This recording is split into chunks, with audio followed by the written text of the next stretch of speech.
Be sure to check out my second channel called Rob Explains. There you can check out videos where I explain things outside of comic books. So what I want to do here is have a discussion on how Franklin Richards made Galactus his Herald. While this story was covered lightly in my video about Franklin Richards' publication history, what we're going to do here is go more in depth. And what I'm hoping is that at the end of all this, you'll find this story to be both beautifully written, as well as a spectacular display of just how incredibly powerful Franklin Richards is.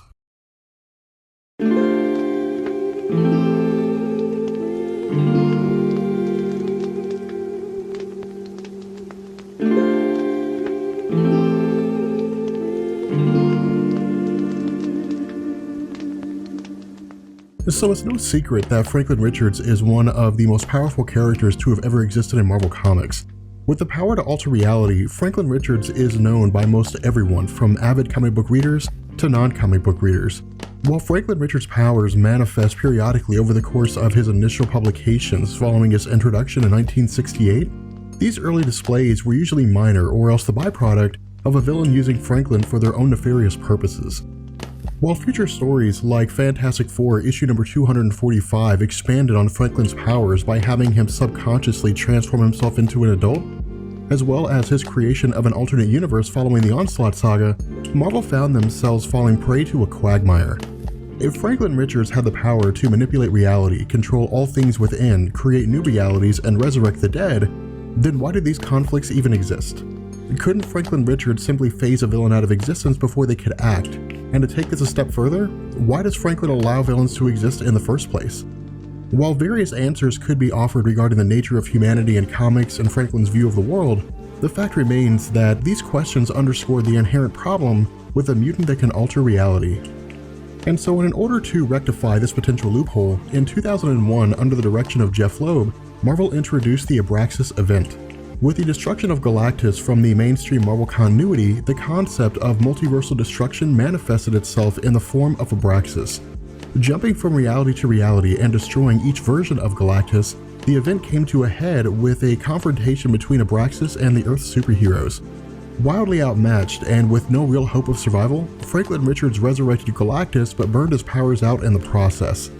And so what we do now is pick up with Jonathan Hickman's Fantastic Four as he takes steps to not only reinstate Franklin's powers to alter reality, but incorporate them into a story that took a deeper look at everyone in the Fantastic Four and the steps that they would take to basically save the world.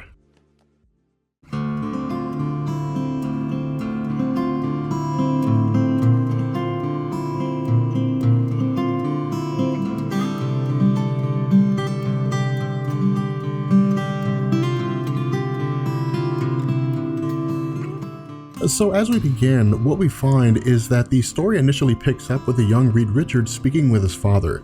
While Nathaniel Richards is known to be the father of Reed, this story will actually provide us with the most in-depth information regarding his character.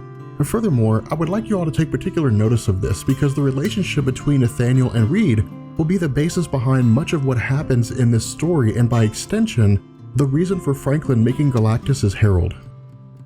The conversation between the two provides us with the idea that Nathaniel Richards was a major influence and that for Reed, his father instilled in him the idea that failure is a natural part of life. According to Nathaniel Richards, failure helps us to grow and become something more than what we are. To refuse to even try, however, is completely unacceptable because it results in a waste of a person's potential. Furthermore, at a young age, Reed recognized that he was vastly different from those around him and that his intelligence set him apart. While Reed didn't immediately recognize this, his father had provided words of comfort in telling Reed that his mind would allow him to change the world and to accomplish things that no one else could. And so the final piece of our experience with Reed and his father is the day that Nathaniel Richards left. While he doesn't tell Reed why he is leaving, and we'll actually find out later in the story, the only comfort that Nathaniel offers is that should Reed ever truly need him, that he will always be around. And so at this point, we transition to the present with Jonathan Hickman's explanation that with Reed's effort to solve the problem of everything, that his construction of a multiversal bridge led him to a kind of nexus that housed multiple versions of himself, referred to as the Council of Reeds, each of whom varied based on their own individual realities. As a couple of examples, in one reality, Reed Richards was a Silver Surfer. In another reality, Reed Richards didn't gain the ability to stretch his body and instead became the Human Torch.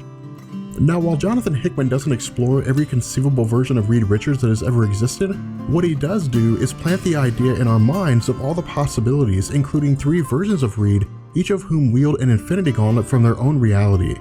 Now, as it's explained to us, the goal of the Council of Reeds is to combine their efforts to fix everything in the multiverse, and their efforts, according to the evidence presented to us, is that they've actually been quite successful so far. Now, taking Reed Richards on a series of journeys, the group travels to Earth 8901.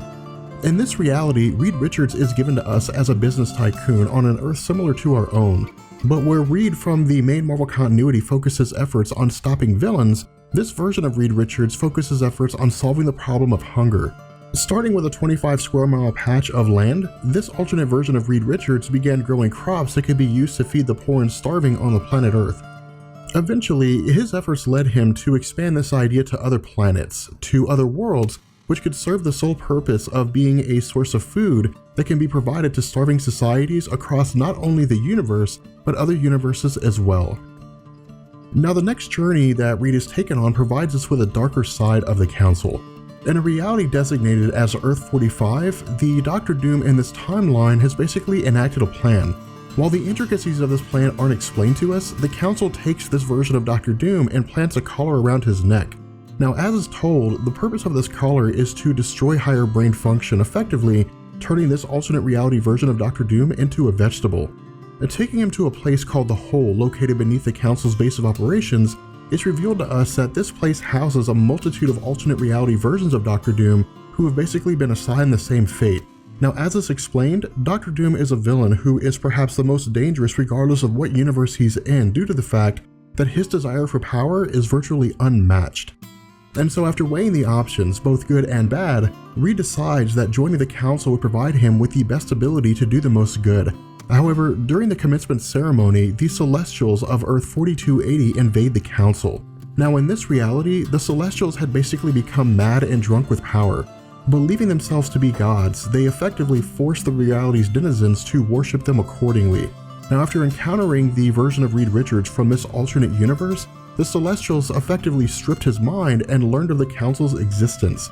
And so, seeking to collect all of their artifacts and use the Nexus as a way to expand their control to other realities, the Celestials began killing off alternate versions of Reed Richards. Now, while the alternate versions of Reed were able to flee to their own realities and bring back weapons to drive the Celestials off, during the conflict we learned that in order to achieve their goals to solve the problem of everything, these versions of Reed had basically all given up their families and friends, and so refusing to accept this life, Reed decides to leave the Council.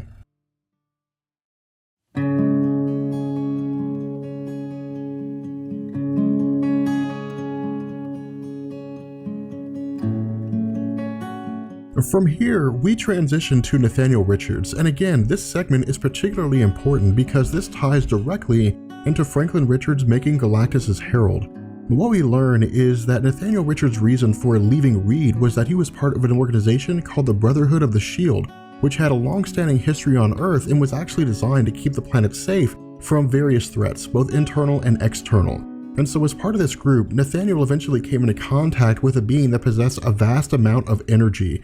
Now, while the being was destroyed, the result was that a portion of this energy was given to Nathaniel Richards, which actually teleported him into the future, gave him the ability to time travel, and actually drew all of the alternate reality versions of himself to the same place. And so with this Earth under control of the Time Variance Authority, which was a group designed to ensure that time is not physically tampered with, the arrival of these variations of Nathaniel from different realities and times violated the very policy that the Time Variance Authority stood for.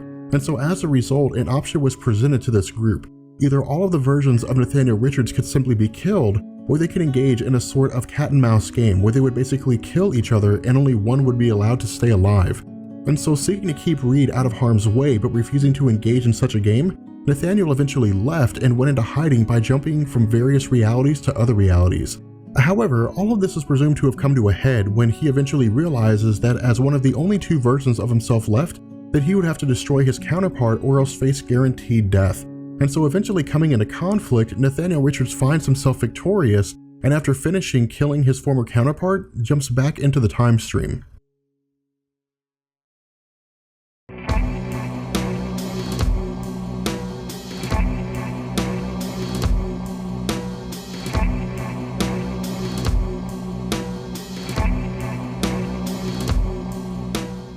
Now at this point, we pick up with the final act of this story, where we essentially get answers to almost all of our questions, but we also get to see this entire situation coming into full form.